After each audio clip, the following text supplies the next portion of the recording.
Okay, good afternoon. Welcome. I'm Jim Marchant, Vice President and Chief of Staff here at Pitzer. Before we continue, I want to note that we are recording today's event, and it'll be available for viewing from a link on the Constructive Dialogue Initiative webpage, along with the 3 other events held earlier this semester. The Presidential Initiative on Constructive Dialogue was developed by Pitzer President Strom Thacker, our 7th president, and it focuses on how the Pitzer community can talk constructively about challenging issues. A Constructive Dialogue Organizing Committee, the CDOC for short, was established earlier this semester to help plan events to foster a culture of open and constructive dialogue on campus and beyond. In fact, most of the members of the committee are here, or they soon will be, and they'll be available at the reception to talk about some of the ideas the group has, and we welcome your ideas for other initiatives moving forward.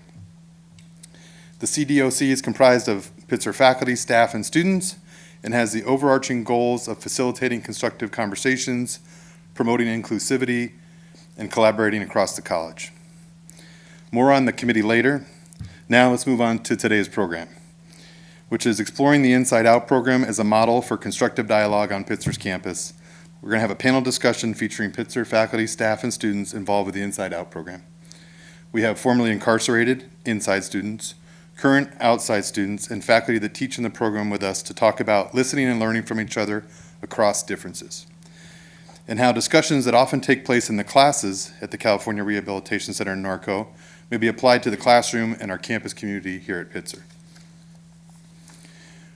With that, I'm going to introduce the moderator for the program, Professor Nigel Boyer. Most of you know Nigel, but I want to embarrass him a little bit, name some of his titles and a few of his roles here at Pitzer over the last 32 years. Nigel's the Associate Dean for Global and Local Programs at Pitzer, the founding director of the Institute for Global Local Action and Study, known as IGLAS, and he holds the IGLAS Chair in Political Studies. He's been at Pitzer, as I mentioned, since 1992, and he served as the Dean of Faculty from 2015 to 2019. He's been a Fulbright Scholar multiple times, and he has literally advised hundreds of students that went on to receive Fulbright scholarships.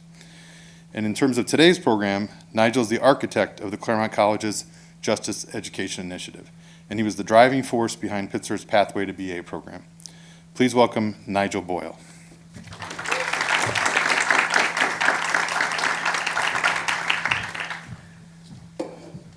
That was excessively generous. It is 32 years, but I will say that this program, the Inside Out program and the BA program at CRC, is by far the most important thing I've done in those 32 years. But I want to thank President Thacker for creating this series and for Jim for organizing today. In particular, special thanks to sort of forcing us to do what we should have probably been doing already, which is talking to one another about what we see as something really, really special that's happening in classes at CRC. Again, I want to thank you all for coming at this very busy time of the semester.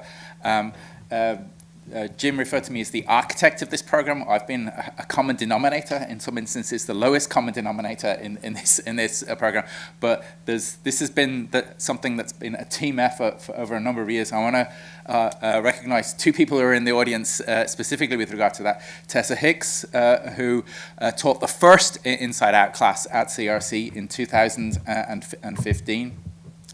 And then Kenny Butler, who was a member of the first cohort, and well-known Fulbright winner, and the rest of it. But an important point here is that the students inside were the co-designers of this program, and Kenny in particular provided key leadership there as well. So it's very much a team effort. So. And as Jim mentioned, what we've brought together today are 2 faculty, 2 formerly incarcerated students who've experienced our Inside Out classes, and 2 current outside students who've been in these. And the idea is to kind of triangulate a conversation here about what is special about these particular classes. I'll very briefly introduce those on the panel. Firstly, the 2 faculty members, Barbara Junisby and Phil Zuckerman. These are 2 of our best faculty.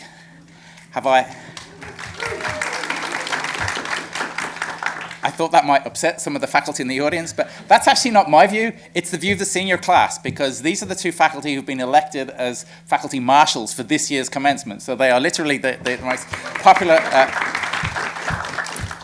Barbara is probably the most experienced teacher now. She's taught several Inside Out classes and also some cohort-only classes inside. But as the cohorts have done an organizational studies major, Barbara and the organizational studies field group have supported the students with that, so a very experienced student. Phil Zuckerman on the end, by comparison, is a neophyte. This is his first semester teaching in Inside Out, but he's seen the light. He's teaching a wonderful class this semester, Belief and Non-Belief, alongside his colleague Andre Wakefield. The two formerly Inside students. First, you have Danny Camarena, who just arrived second from the right there. It was actually kind of a year ago that Danny first came out of CRC, initially to a halfway house, a level 1 facility. He later paroled. He's graduated from Pitzer. He was a Napier fellow. He got a great job with Inside Out Writers. It was sort of an entry-level position initially. He's twice been promoted up within that and is now overseeing an office of, is it 5 people? 6 people, and the 6th is actually another member of the second cohort that they've recently hired. But that's Danny Kemmerer, and then Bernie Hernandez is the other former Inside student. He's well known across campus. Bernie came out last September, I think, from CRC. June, and then he is still technically incarcerated. He's in a level 1 facility, so in June of this year will parole out. But since last October, he's been working here at Pitzer as a program coordinator for the Justice Education Initiative. So, and again, is well known to many of you. The two outside students we have, Sahar Dabirian is a public health major and a graduating senior. I know her mainly through working with her on her Fulbright, and Sahar has won a Fulbright to go to Spain next year, so please congratulate her. And she's in a class in Mita Banerjee's Risk and Resilience class, as is our other student, Sia Bola. And they both have experience of Mita Banerjee's traditional classes here on campus, so they can do the compare and contrast because they're now experiencing an Inside Out class. As I mentioned, Sia Bola, she's a junior, a human biology major. She's in the Pitzer Western Doctor of Osteopathy program. And she's in Mita Banerjee's class this semester. She's also going to be in an incredibly cool Harvey Mudd Inside Out class that's going to be taught in the fall semester. So she's clearly got the bug there. So these are our panelists. And I was going to throw out a couple of questions to bounce around among the panelists, and then we can take questions from the audience, and hopefully this will be as interactive as possible. So what I'm going to do is firstly make a proposition that I think everyone on the panel will heartily agree with. Maybe some of you might query it, but I'll put it out there. And then I'm going to pose 2 questions that I'm going to ask the panel to address. The proposition is that Inside Out courses and pedagogy leads to a more impactful student learning experience than traditional courses and traditional pedagogy. The evidence for that is course evaluations where we routinely see this is the best class I've ever taken. Faculty, and Barbara is actually doing some research on faculty teaching Inside Out classes. Faculty love teaching these classes. We've got far more faculty wanting to teach the classes that we can actually find spaces for. Yesterday, along with Kenny Butler, we hiked up in the mountains here, up in the snow, with Michael Griggs, who's a Pitzer alum, formerly incarcerated. And he told me something that I was delighted to hear. He's just finishing his thesis for his MSW program, a Master's in Social Work program. And he's studying the quality of higher education in prison and for formerly incarcerated people. And he's got a data set of 80 students that he's got data from on this, who were asked, and he's using a WASC research protocol in studying these. And what he found with nearly all of these students, is that they all say the quality of the higher education they get outside of the prison is much better than what they get inside of the prison, except Pitzer students. They're the outlier. They said the opposite. the quality of the education they get inside prison is superior to anything that they've had outside. So we've got some nice evidence there that I'm very keen to get hold of and get to our institutional research office as soon as possible on the sort of quality of this sort of education. So please take our word for it. Something very, very special is going on in these classes. But for the conversation today now, there's two questions that I'm going to pose to the panel. The first is, do inside-out classes allow for deeper, more sincere, more honest conversation about contentious issues than other classes? So that's the first question I'm going to throw out. So we're going to triangulate this. So can I get a faculty member, an inside student, and an outside student to address that one first?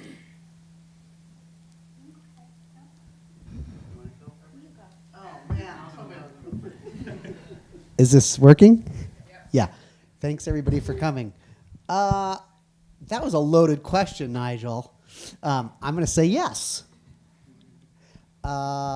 It's my first time teaching it, and as Nigel said, with Andre Wakefield, first time teaching inside. We got our 10 outside students, our 10 inside students, and I'll just quick anecdotes, and then I'll pass the mic. So we decided to really do something not very controversial. So we have a class focused on religion. And we look at belief and non-belief in history and society. And I have to say, like, and what's interesting is the demographics. It seems as though there's a nice chunk of the inside students that are extremely religious, and their faith is a really, really important part of their journey. But there's some inside students that are not, have either lost their faith or never had it to begin with. And then the outside students tend to be more on the secular end of things, but not as completely as you might think. And there are some outside students who are also religious, but tend to be not. So you have this mix of orientations to faith and religiosity. And I feel like it was like the first or second, must have been the second class where we actually got into some substantial material. And the discussion was incredible as a group. That we broke into smaller groups, and those discussions were really amazing, and then we came back together as a class. And what struck with me was on the drive home in the vans, which is a really interesting part of the teaching, I have to say, because we take a van, and technically class hasn't started yet, so we can't really get into any class material, but you're sitting with students for 45 minutes on the way there, and it's a kind of interesting liminal space. It's like you're teaching, but you're not. And anyway, on the way home, which only is about 20 minutes, the outside students just were very high and excited, and they said, that was the best class discussion I've ever had. We would never have had that class discussion at Pitzer on campus. And it was like, well, why? And they said there was just a playfulness. And I know I'm a secular studies professor, but there's like a certain grace that emerges in the inside classes. There's a respect, but a kindness. People don't seem to be as on edge to offend each other. There's a kind of openness to blunders and making mistakes and saying, there's just this, it's the ideal setting to have a conversation about really personal and difficult things. And I've noticed that has sustained itself the whole semester. Whereas at a Pitzer class, more and more, I see the students are tense, they're tight-lipped, they're worried to say the wrong thing, they're worried about the social death that will ensue on social media, and it's just gotten harder and harder. And I teach social classes, so it's, we're talking about contemporary issues. But I find that in the prisons, the conversation is dynamic, it's respectful, but again, there's a playfulness as well and a grace, and people are kind to each other and allow each other to just explore, which should be the idea. So that's my story. Thank you.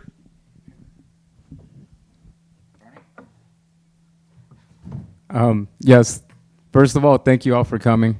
I'd like to address first how the prisons work. And in a male prison, because there are women's prisons, of course, obviously, but in a male prison, there's an air of toxic masculinity that happens in the prison. And there's a bravado, there's pride, there's ego. And what that does into the mix of the politics that go into the prison in itself, and this isn't just at Norco, this could be in LA County Jail, higher level prisons. where it's a little bit more amplified. But what it does, and within the politics and the structure and the dynamics of this prison, is it doesn't allow for so much of this open dialogue in a classroom setting that wouldn't result to consequences.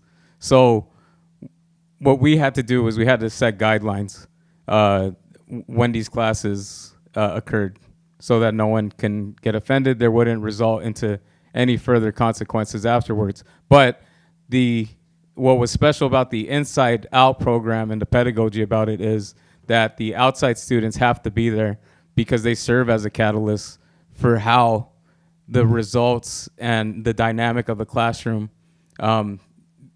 becomes more progressive, how we create progress in this classroom, how we build stronger relationships behind the courage that we have with each other, pushing each other, and also, kind of seeing what's off limits and what's on, but also that we understand and have a empathy towards each other. And that empathy helps develop stronger relationships, which and then leads into stronger communities. And that's sort of the magic of the Inside Out program. I know several times me and Danny had debates, arguments. There was times we would go without even talking to each other. And he was my neighbor. I lived right next to him. So there was times when those things happen, but as you can see, I talk to him every day now, and that's the kind of courage it takes to build these stronger relationships, to create stronger communities, and that's why the Inside Out pedagogy works.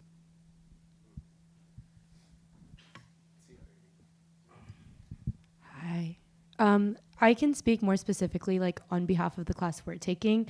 It's a course called Risk and Resilience by Professor Banerjee, and it really focuses on childhood factors like poverty and abuse and how that goes on to impact children, and how it impacts children as they grow into adulthood. And I think the reason our class is very interesting is because a lot of the inside students have had personal experiences with factors in their childhoods. And so I think our class discussions are very unique in the sense that we get to hear from people that have actually gone through the lived experience of what we're learning through our curriculum.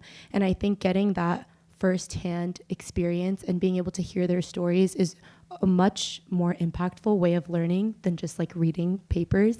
And I think because we know that the inside students are being vulnerable and sharing their stories, we're also more likely to be vulnerable about ourselves and our stories. And I think there's just this mutual understanding in the prison that I feel is different from other classes I've taken. I've taken a lot of discussion-based psychology classes with Professor Banerjee outside of prison, and I just feel the level of how willing people are to be open and understanding is increased inside the Inside Out class, which I didn't really know to expect at first, but it's been really interesting being able to, and beautiful to be able to take a class where there's a safe space. And I also think there's a mutual understanding of what's said in the classroom stays in the classroom, and that allows students to feel more free and be able to express what they want to say.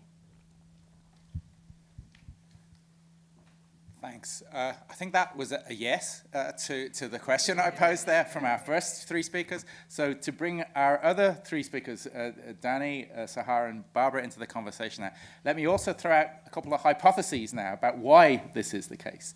Faculty who teach Inside Out classes receive a week-long training, mostly by Kenny Butler is one of the trainers, in fact.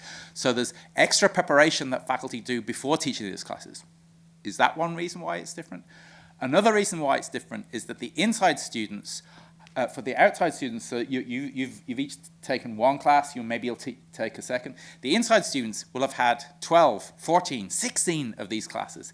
They become kind of repositories of knowledge about the pedagogy. So is it the inside students that is perhaps really driving this dynamic we're talking about? So I invite, maybe Barbara, would you want to take a crack at that? When I took my Inside Out training, it was in the Macomb County Prison outside of Detroit, Michigan. And part of our training was us faculty being students. So we were practicing the Inside Out pedagogy. And then at the end of it, the last 3 days, we went into the prison, into the institution, and then our facilitators or our coaches were inside students.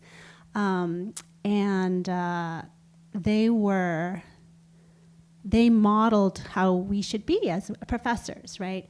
And that had a real lasting impact on me. The fact that you can be so creative in that space and you can use your strengths, and that it's a very strengths-based approach to education. But I would say that the thing that stands out most to me, is the fact that someone's already alluded to it, that everybody is letting their masks down. So there's a lot of literature on prisons, how people in prisons wear masks. What is astounding to me is that we all are wearing masks, right? So faculty are wearing masks to show that we're authoritative figures, and it's especially important for women, right, and women of color. So there's pressure to perform professorship, and outside students are also wearing masks to perform their belongingness in this institution, that they're smart and articulate and polished. And all of us then come together in this space where everyone is off kilter, to borrow from one of our participants in the study that I did of Inside Out faculty. So everyone comes into this space and we're all thrown off kilter. No one expects a liberatory educational experience inside a prison, right? Not the outside students, not the inside students, and definitely not the professors. And somehow all those factors come together to create this space where, for me, it is magical. Everybody uses the word magic. I remember Lori Pompa, who established the program during our training, she said it was going to be magic, and I raised my hand and I said, what if I'm the only person who doesn't make magic? And she said, you don't make the magic makes the magic. So I was like, okay, it's not all on my shoulders. So there's a letting go, a release, and a relief at the same time. And ideally, like when I think about education, I think that it's a sacred space, right? That it's a space where like it is magical. Like education should be transformative. It should be sacred. We should all come to it with this, not reverence, but like excitement and energy. And I will echo that I teach organizational studies courses outside, and I can teach the same exact class with the same exact content and the same exact me. And it is not the same as it is inside. The second time I taught Inside Out, I asked my outside students specifically, what can I do differently so that we can have this all the time? And they said they didn't think it was possible. So I think I'll stop there. I think there's a lot of factors that go into it. And then, if I may, one more thing. I think so. I teach in organizational studies, and and it's not my original discipline. So I've learned a lot. I'm originally a political scientist. I study the former Soviet Union, authoritarian states. And one thing that I'm thinking a lot about is like this kind of mask wearing and fear of being wrong and mistrust. That those are actually normal. Those are normal in organizations. They're not like dysfunctions, and I don't think in that way that Pitzer is an aberration. Most workplaces, people don't tell each other what they really think, and they don't give their boss the feedback that they would give them honestly, right? So I think that there is space for us to use the things that we're learning in Inside Out about vulnerability and letting masks down and people letting go of their performance anxiety and their desire to show a certain way that they are in public versus private. But I also think there's a way that we can think about that trust building happens so fast in the prison, and maybe outside of the prison, trust building doesn't happen fast. It's a slow process, and that's where the work needs to be done. That's what I would say.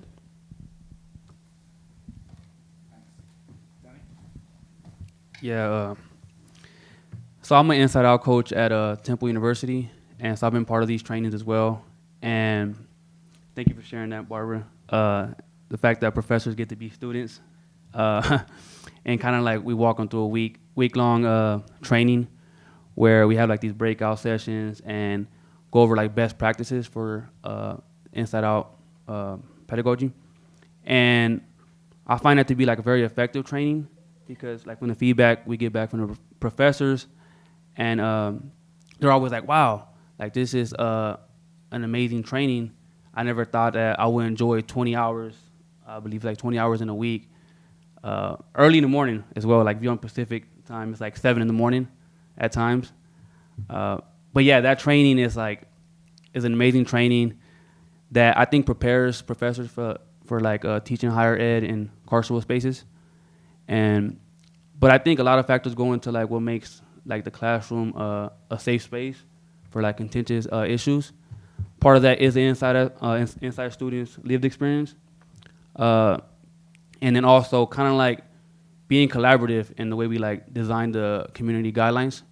So before like the class actually starts, we write our like community guidelines. What are we going to uphold as students, both inside and outside? And you will see throughout the semester where if it is a contentious issue, you challenge with care. Going back to what Bernie said about the empathy. And obviously no technology helps out as well. It keeps people more like dialed in, focused on the conversation, and kind of just like allowing folks to kind of like have this dialogue, but like in a very like kind of like challenging with care and being like very vulnerable and understanding that inside students have something valuable to add to the classroom space. I've only taken one class outside of prison, and I can honestly say that it was kind of boring and dull. Like, I'm being completely honest. And, the feedback I've gotten from, like, outside students is always like, wow, these classes are amazing, right?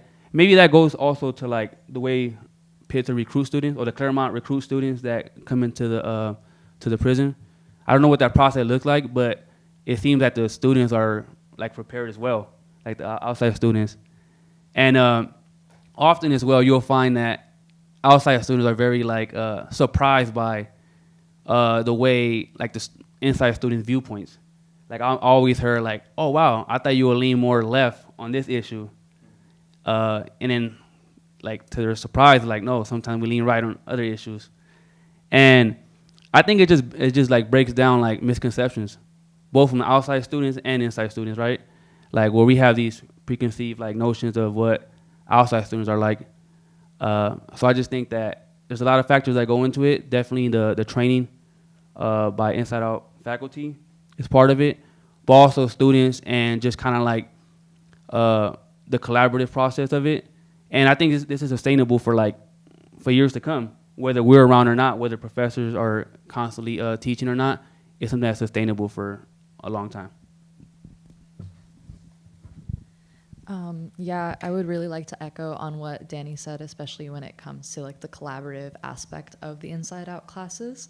I think I have like 2 anecdotes that are related to 2 different assignments I had. One of them was being a discussion leader with an Inside student 1, and our discussion topic was HIV/AIDS and how this can impact children. So either children born with HIV/AIDS or they have a family member living with HIV. So we were able to get a very diverse set of experiences and opinions from people, and some of it was just, basically it just had to do with age.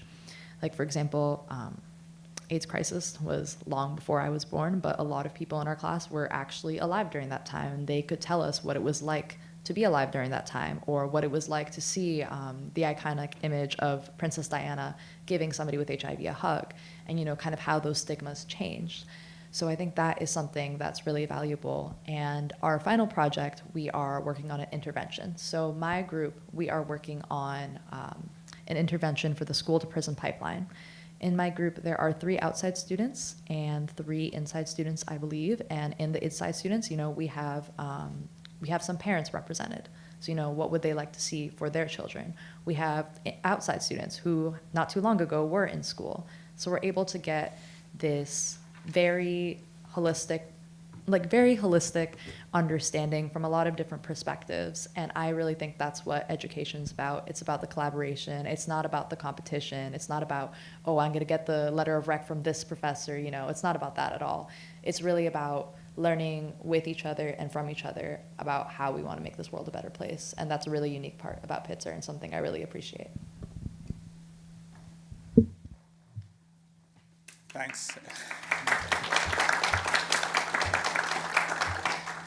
Thanks to all the panelists. Can I throw out the second question now, and then we can open it up for discussion. So you've all described very poignantly from different perspectives what's gained from this experience. But are there things from Inside Out classes at CRC that we could bring back to Pitzer in traditional classes here, in not just to Pitzer, but to the 5 Cs in traditional classes? So any thoughts on that?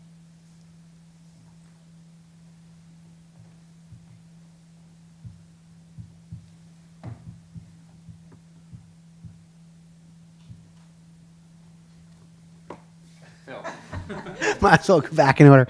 I think having no screens should be sort of mandatory. I think screens have destroyed much of a liberal arts education, phones, laptops, iPads. I just think that the fact that we don't have those for 3 hours makes a huge difference. So I would advocate that. And then I think another thing that Daniel said, like, there is an ideological diversity that I think I would like to see more of. It's hard to teach a class when everybody's for Bernie. Not that I don't love Bernie, but it affects the dynamic, and it's just, I read a lot of John Stuart Mill, and it's just like, what's the phrase, he who knows only one side of an argument knows little of that. And so I do appreciate that, and that's exactly what you said. When the outside students hear the political leanings of some of the inside students, they're like, oh, that's not supposed, you can't, you're not supposed to be, you don't fit that. You're not supposed to be a Trumper. And it makes for more engaging discussions, and it's a richer intellectual experience. And yeah, those would be the two that I would recommend.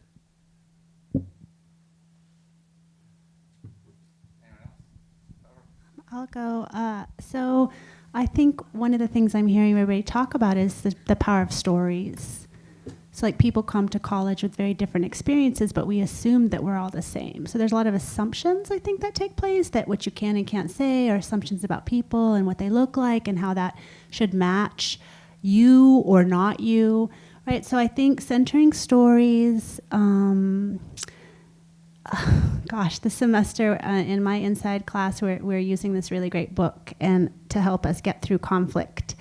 And one of the key things is to start with I statements, right? And when you feel like you're closing down because someone has said, here's my I statement, when I feel like I'm closing down because someone has said something that I don't like, that's a trigger for myself to step into curiosity.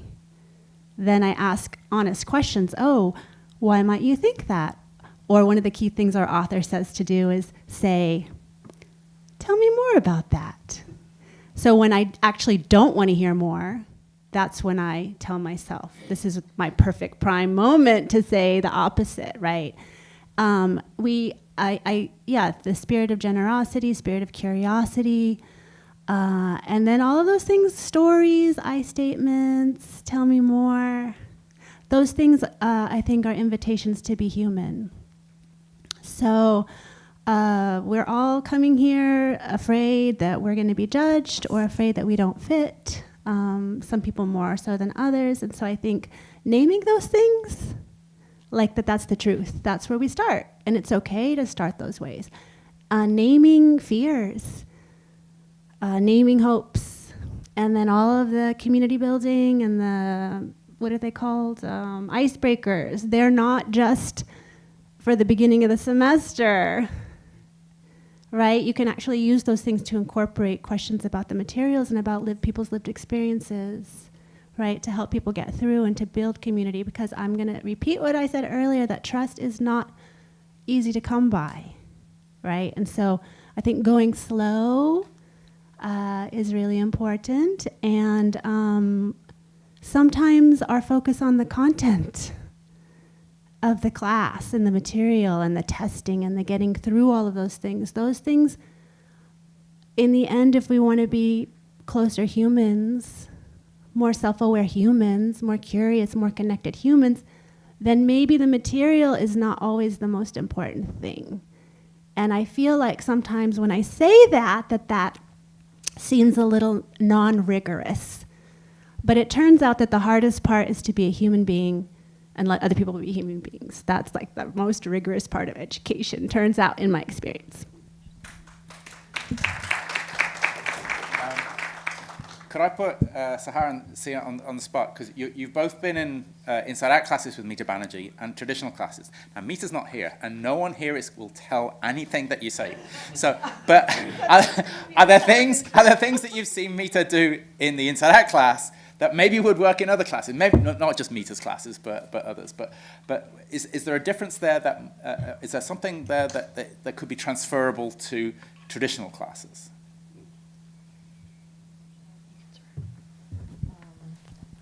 Part of the reason why I picked the Inside Out class that I picked my senior year was because my final semester was because I wanted to take another class with Professor Banerjee. She is an excellent professor. She is truly a gem at this college. I think that she really has conducted our class with such grace and professionalism, but as well humanity. You know, I think before we even had our first class inside, we had a really productive conversation with just the outside students and Professor Banerjee where, you know, people can bring up concerns or questions or anything. And, you know, we were able to put ourselves in the right headspace, which I think was a great thing to be done. I think as for what can be brought back onto campus for our non-inside classes, I think definitely, like, you know, kind of what Barbara said, not necessarily just focusing on like the curriculum and exams and tests and scores and numbers, because that's not what this is about. You know, I think that I have learned the most in classes where I'm not overly stressed out about a grade or a number, because realistically that's not going to matter at all in 10 years. What is going to matter is what I learned from other people, what I was able to share from my own life experience, and, you know, how I'm going to take that into the world. So that's kind of how I see it. Yeah, I want to echo that Professor Banerjee is a fantastic professor. I think I've taken my favorite classes of college with her. The class that I took that was like outside students only was Children and Families of South Asia. And so obviously I have a lot of like personal experiences that like I could relate to in the class. I think the main difference between her two classes is the inside class is a lot more discussion focused. Obviously her outside only, I guess, class also had a lot of discussion components, but I really enjoy how inside, like, the questions that we discuss are kind of like part of the curriculum. You know, like we take the readings that we've done outside of class and we integrate it into discussion, and that's how we review like the content and like the topics in class. And I feel like even when she lectures inside the prison, it's a lot more, I guess, like concise and very like readily like promotes discussion, and I really enjoy that. In terms of Nigel's like first question about like what can be done differently, the thing that came to mind for me in terms of like being a Pitzer student is just like students being more forgiving.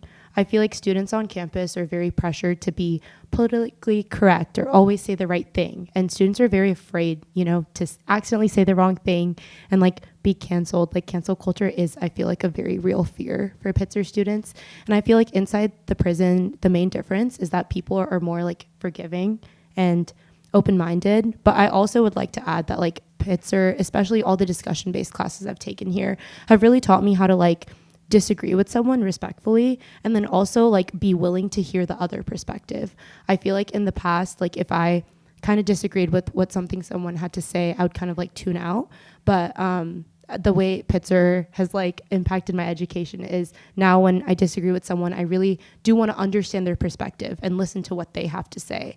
And I feel like our school does a really good job of kind of promoting that mindset, which I appreciate.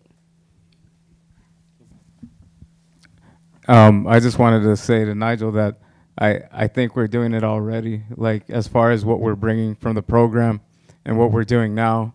You have her Marilyn Ralston, who's the director of the Justice Education Center, who did over 20 years in prison, and she's doing a tremendous job. You have Kenny Butler, who's a Fulbright recipient. He's done a lot of work with PEP in Uganda. Danny Camarena himself is an extension, a consortium in itself with the Inside Out writers, and what he does is he creates a pipeline for individuals coming out of prison to go and to be in those spaces, and this is just all a collective collaboration of what the Inside Out program is doing. And if you look at it as a model, as a tree, the roots were there. Now you're seeing the fruits of that tree being held, and what it's doing is it's providing, it's blossoming, it's expanding, and I think that that's what's going on with the Inside Out program, the Justice Education Center, to expand this, to continue this work collaboratively, because if I looked at the intercultural understanding aspect of it, and years ago when individuals were against this program, none of us would be here at this moment today. But because those individuals believed in this program, now we're here, now you're seeing the fruits of our labor.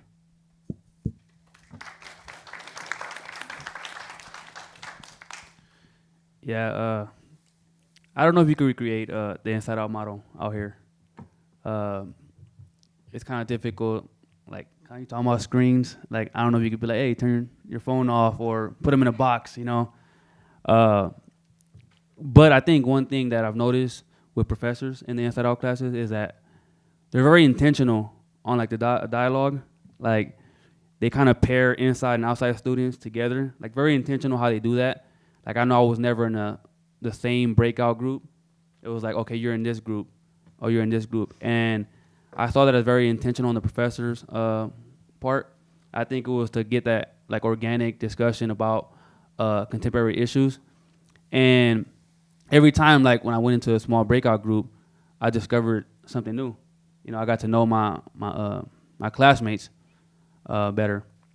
So I would say maybe like just being more intentional and making it more dialogue based, like out here, not focusing so much on scores as some of the panelists alluded to, and just trying to like, because the Inside Out model is it's people based, it's getting to know people. Like I work in a like people center like field, right, social service, and it's kind of like when you get to know people, like that's when like that learning happens, because you're learning from that. Everyone has something to contribute into to the classroom.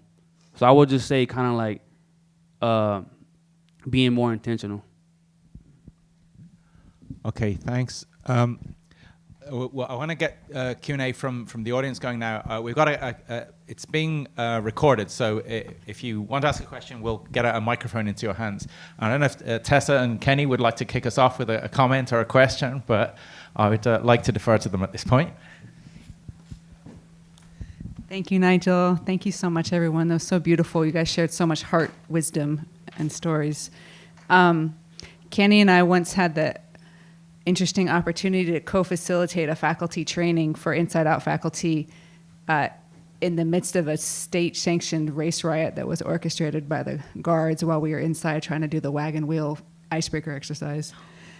And there's never a day when you're dealing with prisons that you don't realize that this kind of education is a privilege, and the reverence that you talked about and the grace that you talked about is not afforded for so many people, I mean, around the world, but much less those who are incarcerated. So I think that the deep reverence to be together and become a learning community together that we foster in that Inside Out classroom is, I think maybe we just take for granted sometimes the educational opportunity when we're on campus and we're here, we get used to these beautiful buildings and our gorgeous dining hall and our lovely classes, and I think we sometimes forget what a deep privilege is, and when we're in those spaces, it's so stark, that reality is so clear, and it was so hard for Nigel and I for years to build this program, because those spaces are not meant for us to come in and do liberatory work. That's not why they were designed. So it's a deep privilege to have that kind of education, and I think bringing some of that spirit back to the classroom here is such an honor, to be in a class learning with someone, especially if you disagree or things are hard and you're learning how to navigate conflict around a topic. So that's one thing I would like to say. And the other thing is, you mentioned this faculty training. You know, for most faculty, we've had somewhere about 24 years of formal education by the time you're K through PhD, and nowhere does anyone teach you how to teach. Literally, there's no training on how to teach, which is very weird. I feel like this is a secret that no one knows, but you get training on how to teach. And it's not, for many faculty, this might be their first time doing intensive training on pedagogy. And of course, a pedagogy that's like about humanizing, beautiful relationship, dialogical, critical pedagogy. So my other feedback would be we got to do more of this kind of stuff together so we can create that magic. It doesn't just happen for no reason. It happens for that intention that people co-create. And I'd love to bring more of that to campus. Friend? Thank you for that, Tessa. Excuse me. Well, actually, my first Inside Out class was with Barbara. And it was her first teaching as well. And it was magic. It was my, I didn't know what was going on. But I was a tough guy inside the prison. Didn't do a lot of talking, stoic, stern about every little issue. But after taking that first class with Barbara, with 12 outside students, all of which were women, it changed something in me. It made a difference. Barbara shook my hand, and that was the first contact I had with a non-inmate in 15 years. And so, we're not allowed to touch teachers and things inside the prison, or staff. And so that was something that sparked something in me, made me feel human again, in that abyss of prison where you're just a number and you're like cattle in there. You just go with the bell, you're on the schedule, do this, do that. And being inside that Inside Out class, it's the epitome of what diversity, equity, and inclusion. It's crossing, age, gender, everything. It's an intersectionality for me as an African-American male, being in that space and being able to thrive and have these conversations with people. I think in the class with Tessa, there was a young lady from Iran, and she said being in that class was like, talking to her uncles and brothers, something that's not allowed in her culture. They're not allowed in the same room, in certain spaces. And it was something that, sparked some things in me. It was actually in Tessa's class where I met my first transgender person, and I was homophobic up until that point, because this is what goes on in prison. That's seen as a weakness, and, it opened me up to a whole lot of things. And so the Inside Out model is doing things that just won't happen in regular life. I don't think I've also had the opportunity to finish my final semester here on campus. So I took a full course. I had 4 classes on campus. And so I've seen what's the difference. I can also make the comparative analysis about what goes on inside these spaces. And, just being up forward, there's not that magic inside of a regular class here. The students are not as engaged. I've watched some students put together their whole presentation right there from the phone on the spot. 5 minutes, they're up. They get right up there, and they're sharp as I don't know what, as a tack. They can put it together. It's like he studied this all week, but he did it right there in my face. And I was like, wow, I'm way behind the times, But, I think to what, excuse me, I'm forgetting your name already, but to what the professor was saying here, doing away with those electronic and things makes a big difference. Because we're in there writing things out by pen. Now they got laptops. I was writing my papers out by hand. And I also had a typewriter. I would type sometime, but I was probably one of the only persons with a typewriter, and in that space I was in. But just having that experience of being on campus as well, it's something that it's not, the Inside Out class is completely different from just a regular class. And now, I'm in a master's program now at Cal Poly Pomona, and I'm getting the same low energy level in the classroom. But I bring my Inside Out experience. I call myself like the face of the Inside Out program as well. I've been quite a few places to represent this, and I engage in these spaces where I do the training for almost 3 years now. And actually, I just applied for a fellowship, and we're asking that question about what Tessa just spoke on. How do PhD professors at this level of education take training from someone like me who hasn't even had an undergraduate at this point when I first took the training? And so we're trying to figure out that question about how is that, from a professor's perspective, to be learning from someone who who never graduated high school. I have a GED. But it's just wonderful energy. Now, Bernie and Danny, like I said, I was honored to be part member of the first cohort, and I'm glad to see this thing growing. And, I give it all to Nigel, Tessa for sure. This is like my idol, and Barbara, you know, they put in the work. And they heard my voice when I sat down and asked, you know, Barbara the one put me into the Inside think tank that led me to meeting Tessa in the training. And so it's just like you said, it's a collaborative community building. And so I don't think the outside students get that yet. You know, and so it's going to be up to this group and professors to engage these students in that way, where they feel comfortable enough to be vulnerable and not worry about what's coming out your mouth if it's, you know, it's not as academic as you're supposed to be. Like, I'm not an academic person. I come from the streets, you know, but I still make my point known and get it across, maybe not an academic level. I've been told this about how I speak is not good for an academic space. But guess what? I don't care. You know, I'm not an academic. I'm striving to be one, but you know, I was behind the times. I'm not a traditional college student. I'm a first-generation college student. And I think that's what gets us inside guards so invested in this, that we have this opportunity to have our voices heard. And we're not just throwaway people. You know, and so I think that's the difference between an inside-out class and a regular traditional class, where people are coming from backgrounds where their parents have forced them to come into this. So where, you know, I don't think, and the students who do take the inside-out classes are looking for something different. And they find that magic, and, you know, here we are now. And so, yeah, thank you all for listening.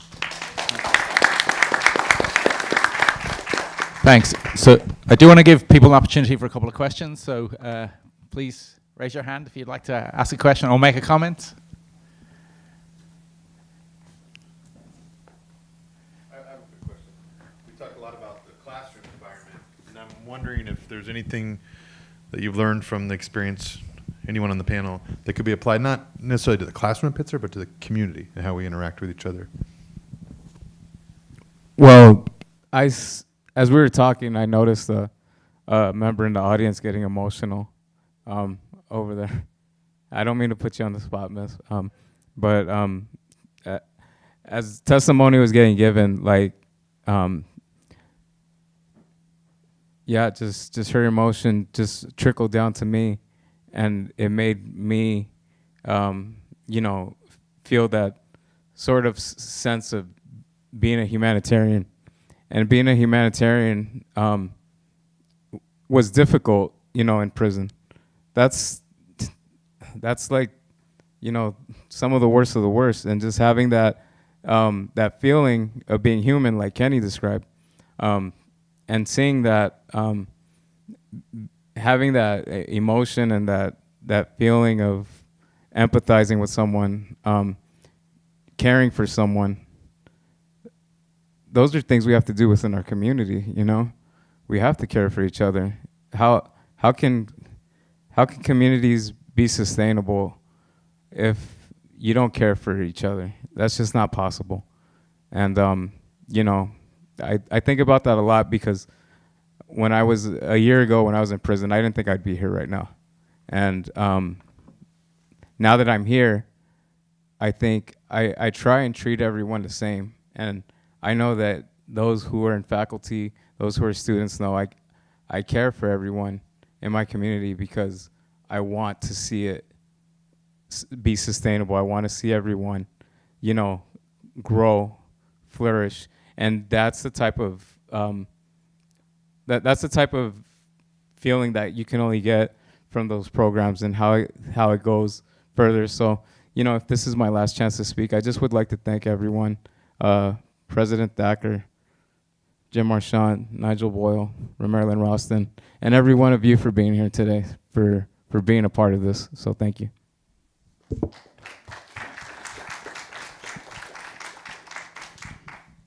Yeah, I think something we could take from the Inside Out model would be humility.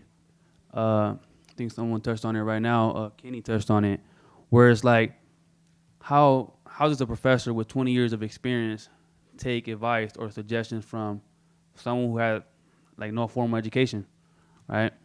And as you know, the professors could attest to this. Professors could be stubborn. Let's face it. You know, I've been in those small breakout groups, and we're sitting there having this dialogue, coming up with best practices, and professors would be like, "What is this?" And you know, by the end of the training, they'll be like, "Okay, I understood what this was about." You know, but they've been conditioned to teach a certain way, and as Tessa alluded to, like actually no teaching, right? You just went on and never had a training.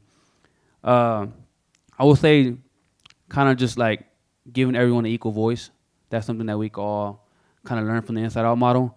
I know, like in my job, I kind of tap into like the Pitzer core values, the intercultural understanding, social justice, and just kind of like you know, just stripping away titles and like roles. You know, like we all have different titles, but we're all human at the end of the day.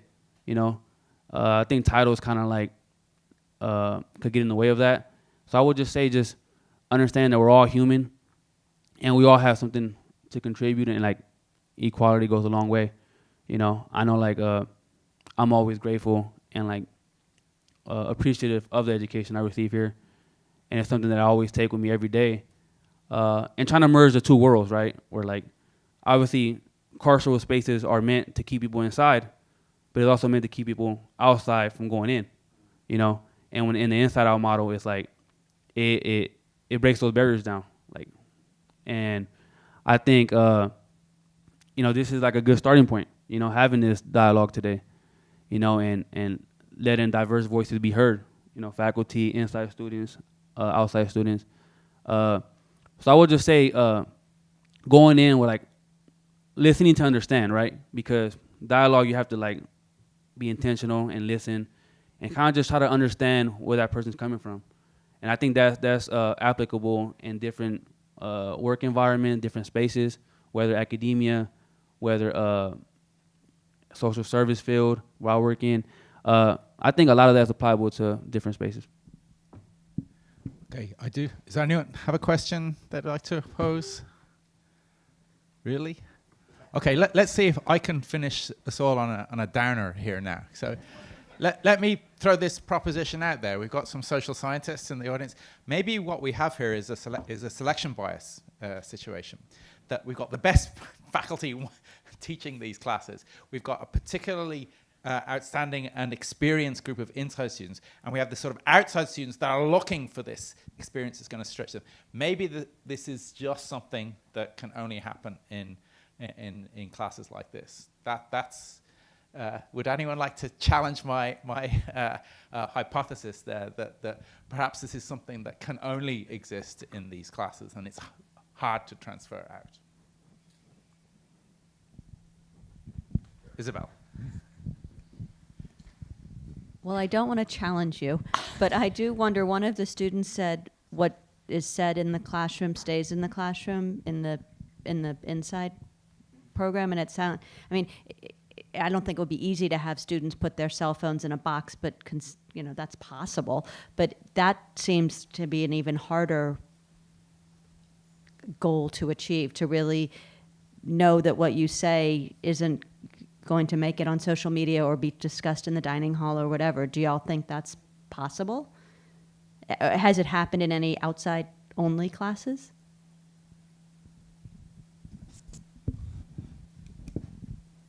I think that's a really good question, actually, and a good point that you bring up. I feel like, obviously, when students share personal stories, it's like hoped that it won't be shared in the dining hall, and I don't even think it's so much so the fear of people like recording it or something on their phone.